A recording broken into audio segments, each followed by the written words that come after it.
Bonjour, aujourd'hui je vais vous parler des nœuds lunaires et notamment du nœud nord natal et aussi en transit en Poisson.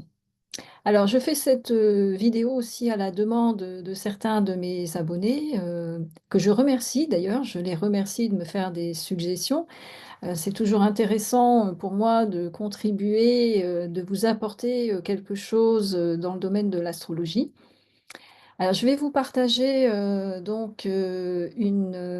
diaporama pour vous expliquer un peu plus précisément là où je veux en venir par rapport à cette thématique.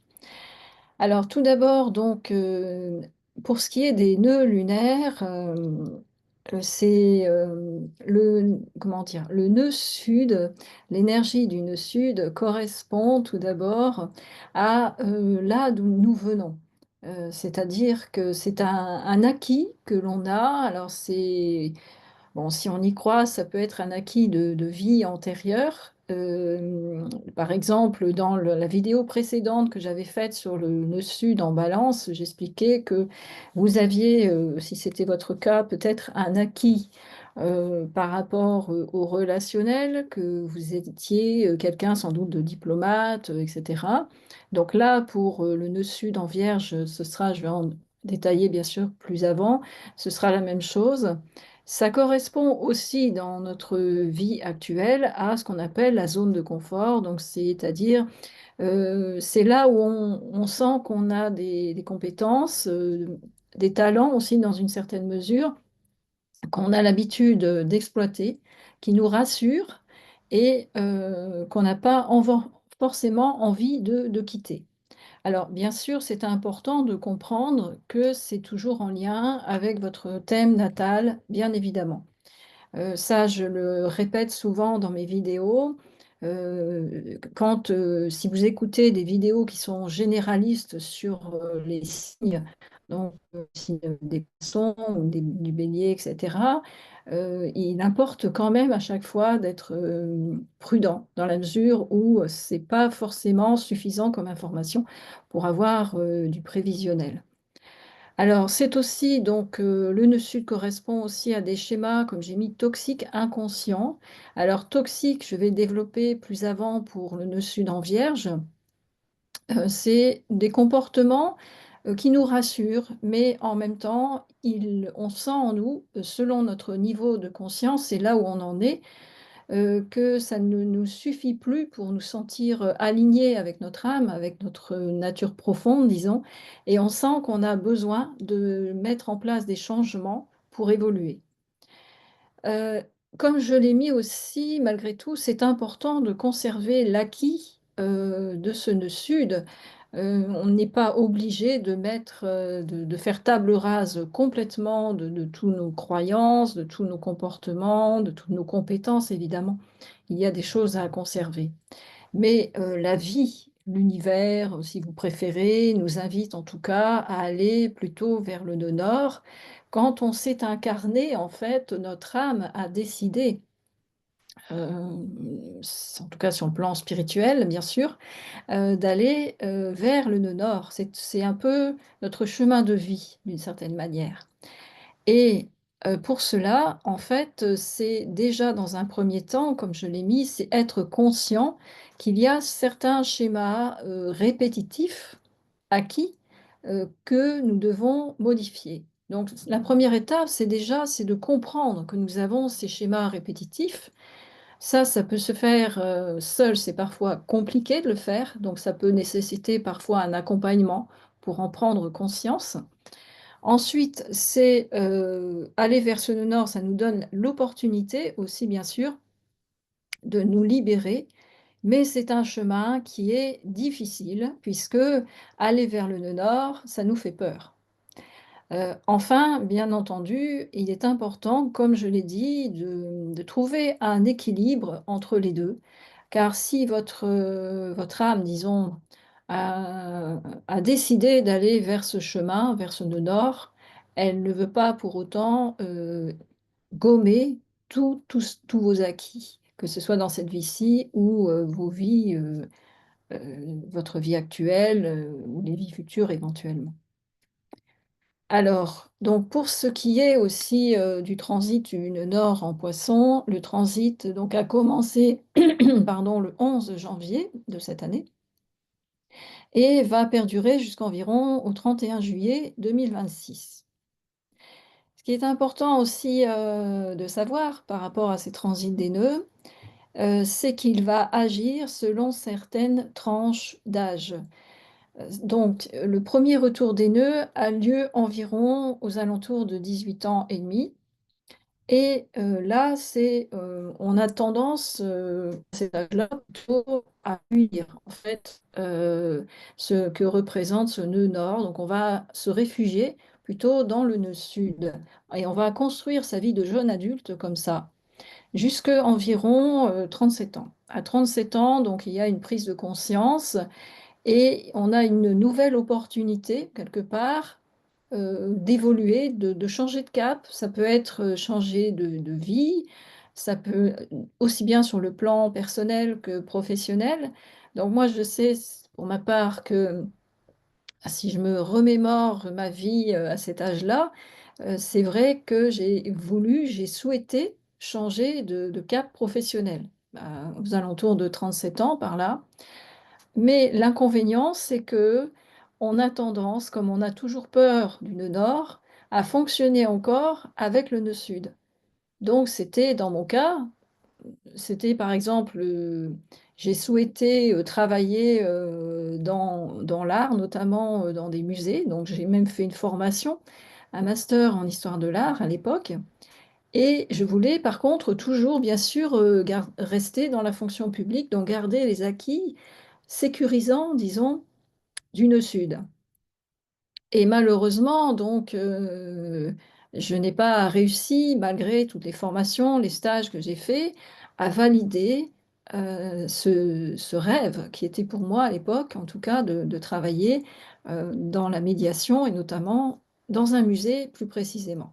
J'ai travaillé dans la médiation, mais plutôt dans un autre domaine patrimonial.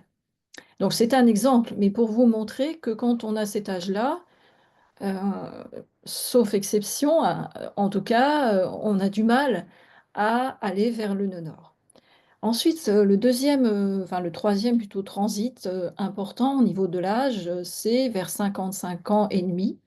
Et donc vous avez vu dans la slide précédente que ça dure 18 mois, le transit. Donc à cet âge-là, si vous avez autour de 55 ans et demi, vous êtes concerné aussi par le retour du nœud, donc en l'occurrence pour cette vidéo du nœud nord en Poisson, bien sûr.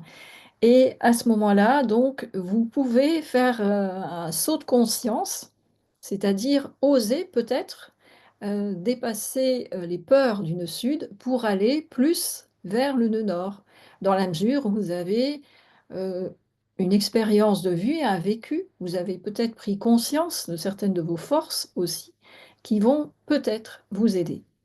Peut-être, je dis, car je connais des personnes qui ont un retour des nœuds, mais qui n'osent pas encore faire ce saut de conscience, si je puis dire, oser passer à l'action, oser sortir de leur zone de confiance, de confort, on pourrait dire, et qui souffrent beaucoup.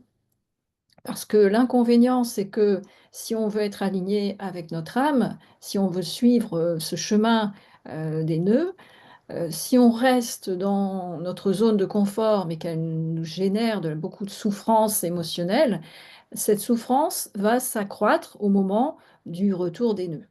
Et notamment le troisième qui nous demande d'aller vraiment de plus en plus vers ce nœud nord, même s'il nous effraie.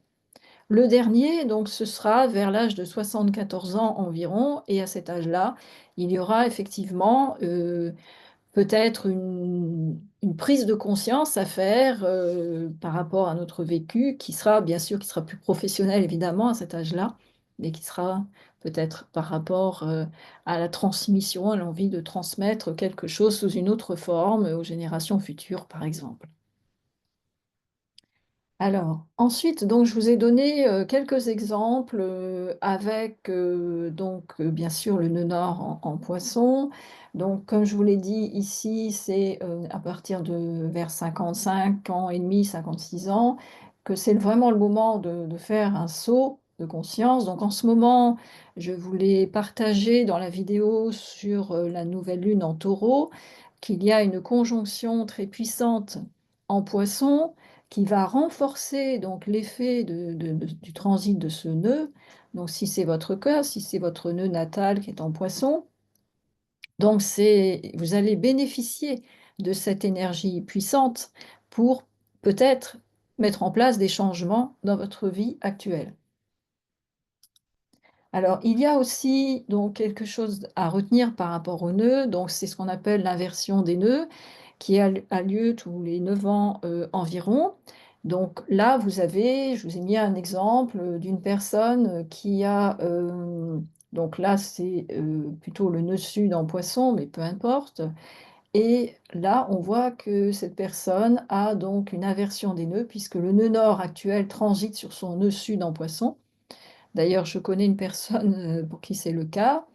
Et elle a par contre, donc évidemment, le nœud nord qui est en vierge. Donc par rapport à votre situation, si vous avez le nœud nord en poisson, évidemment, c'est inversé, mais ça peut lui permettre justement, alors soit de libérer un potentiel latent, c'est-à-dire d'un seul coup, il y a quelque chose qui va se débloquer, qui va lui permettre d'avancer. Donc, je sais que personnellement, si je reprends mon petit exemple personnel, quand j'ai eu une inversion des deux, ça m'a permis, par exemple, de réussir une formation qui était une formation longue. Ça permet aussi de terminer un cycle. Si je reprends ma vie, c'est vrai qu'à chaque fois, j'ai eu quelque chose qui s'est terminé au bout de 9 ans à peu près. Ça reprend un peu d'ailleurs la numérologie qui a aussi des cycles de 9 ans. Alors ça peut être aussi, quand on a une inversion des nœuds, euh, la fin d'un blocage, donc une situation qui peut d'un seul coup, on a de la chance, on a une opportunité, quelque chose qui enfin se débloque. Mais ça peut être aussi, malheureusement, bah, moi je vous donnais cet exemple quand je rêvais de travailler en musée, notamment dans la médiation. Euh, et ben, c'est vrai qu'au bout de ce cycle de 9 ans, effectivement, j'ai dû faire le deuil de cette situation en me disant, bah non, arrête de rêver, ça ne viendra jamais. Donc il y a un travail d'acceptation, comme dans tout deuil d'ailleurs, à faire à ce moment-là. Donc ça peut être, si c'est votre cas en tout cas, donc il y aura aussi peut-être nécessité d'un accompagnement selon bien sûr la gravité du deuil à faire dans votre cas. Alors j'en viens donc enfin si je puis dire à votre situation si vous avez donc le nœud nord en poisson et le nœud sud en vierge. Donc, je vous ai mis alors quelques points, disons, à travailler si c'est votre cas. Le nœud sud en vierge va apporter, en tout cas, une tendance, on pourrait dire, plutôt au perfectionnisme, c'est-à-dire la peur, d'une façon générale, de se tromper, qui va pousser justement à attacher une grande importance aux détails, à revérifier peut-être 36 fois ce que vous faites. Alors personnellement, je n'ai pas le nœud sud en vierge, mais j'ai beaucoup de vierges dans mon thème natal, donc je comprends euh, de l'intérieur ce que ça peut donner comme tendance quand on est comme ça. C'est-à-dire, c'est ne pas se perdre, comme j'ai dit, s'attacher aux détails, donc éviter de se perdre trop dans les détails, être trop pointilleux et critique, alors que ce soit vis-à-vis de soi-même ou vis-à-vis des autres. Parce que souvent, on est comme un miroir, les autres sont un miroir de soi, et si on est très critique vis-à-vis des autres, on n'accepte pas la moindre erreur, c'est parce qu'on est souvent pareil vis-à-vis de soi-même, donc c'est justement un travail à faire là-dessus. Alors tout ça, ça génère en fait, avec ce nœud sud en vierge, parfois un excès de contrôle sur soi et sur les autres qui d'ailleurs peut générer aussi une forme d'anxiété, comme j'ai mis, un peu excessive. On se projette, l'anxiété, c'est aussi souvent par anticipation. Donc, je parlais de la zone de confort, d'oser sortir de votre zone de confort. Quand on a le nœud sud en vierge, on est particulièrement concerné par cette problématique d'avoir peur, en fait, du nœud nord et justement, on reste là où on est. Donc si, par exemple, je ne sais pas, une personne qui est en mal-être vraiment dans son travail, qui subit des pressions, du harcèlement moral ou qui est au bord du burn-out, va vouloir quand même rester dans cette situation parce qu'elle a peur de l'inconnu. Donc là, c'est le cas type d'une personne qui a ce nœud sud en vierge. Et son âme, puisqu'au niveau des nœuds, c'est vraiment très profond, en fait, le chemin de vie, comme je l'ai indiqué tout à l'heure, lui demande d'aller vers l'énergie des poissons. Qu'est-ce que ça veut dire? C'est d'abord passer d'un pointillisme excessif, on va dire, à développer une vision plus globale des choses, une vision plus synthétique. C'est aussi, si on est trop rationaliste, trop, avec le cerveau gauche, dans un fonctionnement, comme on dit, logico-mathématique, accepter d'utiliser aussi son cerveau droit en développant davantage son intuition. Donc ça, pour info d'ailleurs, si ça vous intéresse, j'ai, une formation en ligne là-dessus qui permet d'utiliser à la fois son mindset, donc le mindset, ce sera la partie, sur l'état d'esprit, sur le fonctionnement justement, plutôt, conscient de notre cerveau pour utiliser à la fois cette partie-là et la partie, développer son intuition. Donc là, pour le coup, pour développer l'équilibre entre les 2, entre votre nœud sud en Vierge et votre nœud nord en Poisson. C'est aussi donc éviter de se perdre trop dans les détails, c'est arriver à avoir une vision plus globale, plus synthétique de votre situation ou, dans le cadre de votre travail. C'est bien si on a le sud en vierge, par exemple, d'être un as, de l'organisation, de la planification, de faire les choses de façon très minutieuse, de passer du temps sur vos dossiers, par exemple, pour éviter les erreurs, puisqu'on a peur de l'erreur quand on a ce dessus dans Vierge. C'est accepter de lâcher prise quelquefois. Donc c'est ce que j'ai mis d'ailleurs d'une façon un peu plus directe, et avoir foi en soi, c'est-à-dire accepter qu'on peut avoir une marge d'erreur dans ce qu'on fait et que de toute façon la perfection n'est pas de ce monde. Ensuite, j'ai mis aussi, selon moi, c'est développer davantage de congruence avec vos propres valeurs. Qu'est-ce que ça veut dire? Ça veut dire, identifier d'abord, qu'est-ce qui compte pour le plus pour vous, pour quelles raisons vous faites les choses, non pas seulement pour les faire parce qu'on doit les faire, parce que comme dans le sud en Vierge, il est bien de le faire et parce que ça se fait, et cetera, mais comprendre ce qui vous meut profondément. Donc là, en ce moment, nous avons Vénus qui est en exaltation en Poisson, dont j'ai parlé dans la vidéo justement sur la nouvelle lune en Taureau.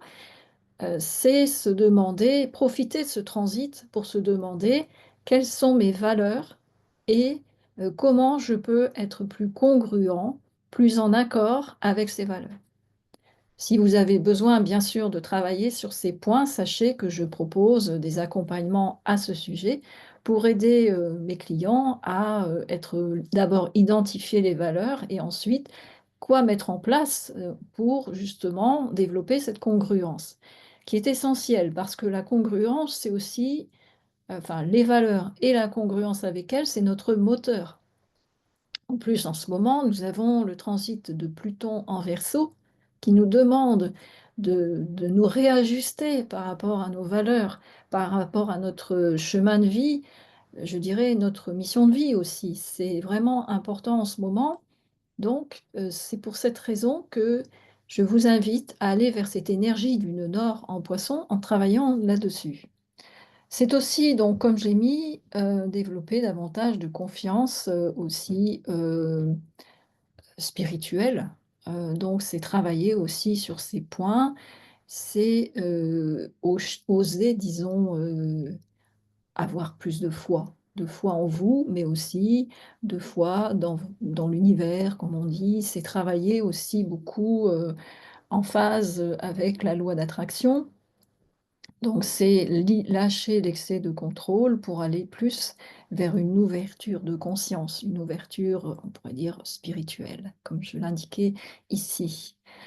Alors, ce qui importe, surtout au-delà de ça, c'est vraiment garder l'acquis quand même, d'une Sud en Vierge qui vous a apporté des qualités, comme on dit, du cerveau gauche, donc sans doute, une minutie, des personnes qui sont, rigoureuses dans ce qu'elles font.